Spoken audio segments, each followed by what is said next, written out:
Et tu savais qu'en France, il y avait un gros problème de rythme? C'est culturel, et du coup ça explique pourquoi on a tendance à taper sur les mauvais temps avec nos mains. Mais c'est pas parce qu'on est nul, même si j'ai très envie de le dire.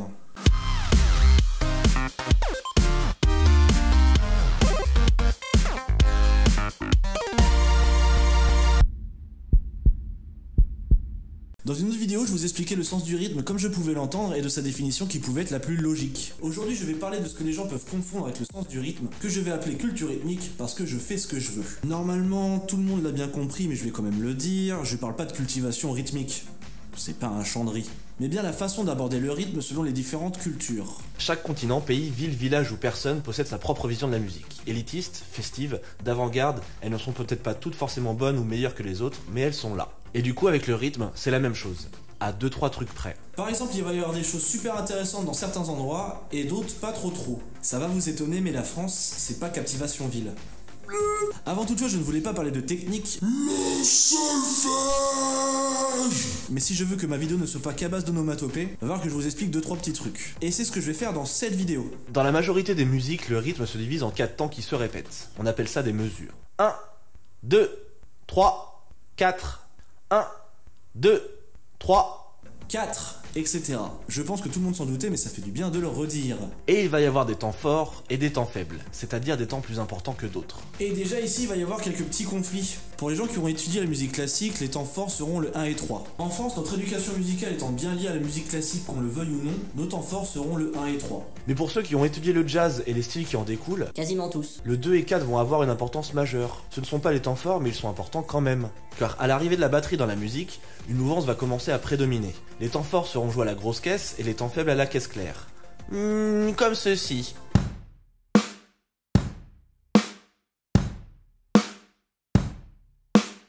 Ou un truc plus alambiqué comme ça.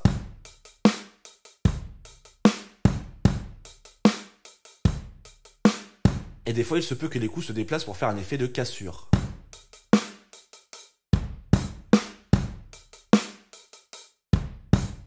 Mais revenons au premier exemple. Celui-ci a construit une pléthore de morceaux où le 1 et 3 est joué avec une percussion grave, type grosse caisse, et le 2 et 4 avec une percussion aiguë ou médium, type charleston ou caisse claire. Là où c'est horripilant, c'est que nos instruments de type percussif situés sur notre corps et nous permettant de montrer aux autres que nous ressentons le rythme se nomment des mains et des doigts. Et la fréquence sonore de l'entrechoquement de mains et de doigts n'est pas du tout la même que la fréquence d'un instrument grave comme la grosse caisse. Je m'explique. Quand on tape sur ses mains ou claque des doigts, le son ressemble bien plus à celui d'une caisse claire ou d'une charleston que d'une grosse caisse. Donc il est logique de frapper des mains sur le 2 et le 4. Mais la France est fidèle à ses traditions, et comme ça fait des centaines d'années que les temps forts, c'est les temps forts, c'est forcément sur eux qu'on doit taper des mains. Bon, je pense pas que ça se passe comme ça dans la tête des gens. Ou alors c'est inconscient. Et c'est sûrement dû à la musique traditionnelle française. Mais oui, les Français tapent des mains sur les mauvais temps. Et c'est chiant. Et non, y a pas de bienveillance qui tienne. Oh, faites ce que vous voulez tant que vous aimez ce que vous faites. Non, maintenant que vous êtes au courant, vous arrêtez. Oh là là, t'exagères pas un peu, c'est pas si dérangeant que ça. Ok, je prends un morceau avec un rythme simple. Puis au bout d'un moment, j'inverse les temps forts et les temps faibles.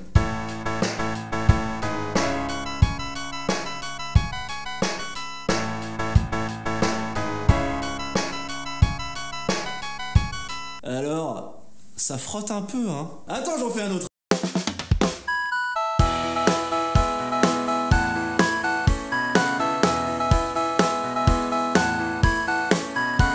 Voilà, c'est à peu près ce qui se passe quand vous communiquez votre appréciation de la musique sur les mauvais temps. Il y en a peut-être qui n'ont pas été choqués par ce changement soudain de rythme. C'est pas grave, mais c'est pas parce que ça vous touche pas que ça n'arrive pas. Ça me tenait à cœur, maintenant on va pouvoir parler d'autres cultures rythmiques et pousser le bouchon un peu plus loin. D'une part parce que plein d'autres morceaux ne sont pas forcément avec 4 temps dedans, comme Money de Pink Floyd qui est en 7 temps.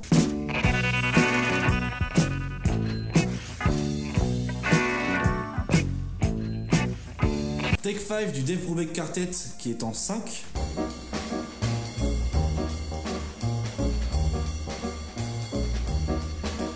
Et Electric Feel de MGMT qui est en 6 temps.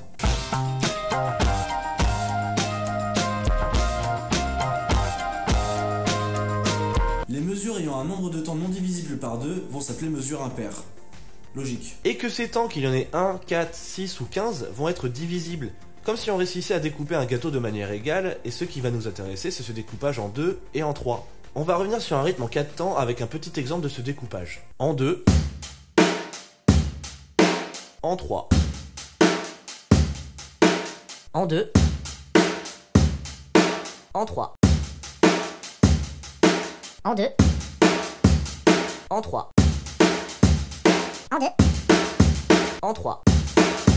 On appellera ça des mesures binaires ou ternaires. Comme leur nom l'indique, binaire contiendra principalement 2 ou 4 coups par temps et les mesures ternaires 3 ou 6 coups. J'espère que vous tenez le coup parce que je vais prendre quelques secondes pour expliquer un autre type de mesure, les asymétriques. Parce que oui, elles sont importantes, même si on en parle beaucoup moins que les mesures binaires. Donc les mesures asymétriques, sans compliquer plus que ça ne pourrait l'être, sont des mesures où le dernier temps n'est pas complet. On découpera le temps en demi-temps ou en quart de temps pour les plus vénères. Exemple, une mesure avec 4 temps aura 8 demi-temps. Logique. Et si sur ces 8 demi-temps on en joue 7, ça peut donner ça.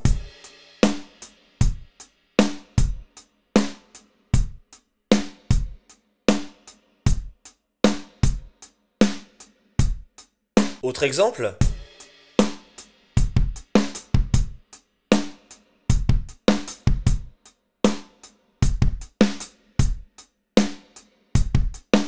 Et si sur 16 quarts de temps on en joue 15, ça donne ça.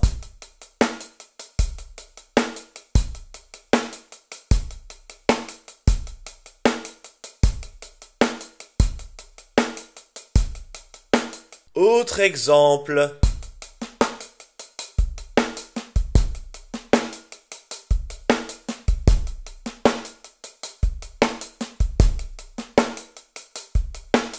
Je mettrai des liens dans la description pour approfondir tout ça, et je vous propose un petit jeu pour savoir si vous avez compris. Voici une liste de 6 morceaux. Il va falloir déterminer dans cette liste les morceaux avec des mesures binaires, ternaires, impaires ou asymétriques. J'essaierai d'aider en commentaire. La liste des morceaux est 7 Days de Sting, Everybody Hurts de R.E.M., Free Spirit d'Ibrahim Malouf, The Sound of Music de Porcupine Tree, Makeba de Jane et Tebo de Pauline Croze. Voilà, et je me rends compte que si je veux pas faire une vidéo d'un quart d'heure, je vais m'arrêter là. Si votre cerveau fume, n'hésitez pas à m'envoyer des questions en commentaire, j'espère pouvoir y répondre. Du coup, j'ai pas trop parlé de culture du rythme. Enfin si, c'est un peu populaire. Mais je vais me rattraper dans la suite, qui sort dès que je le peux. Neko!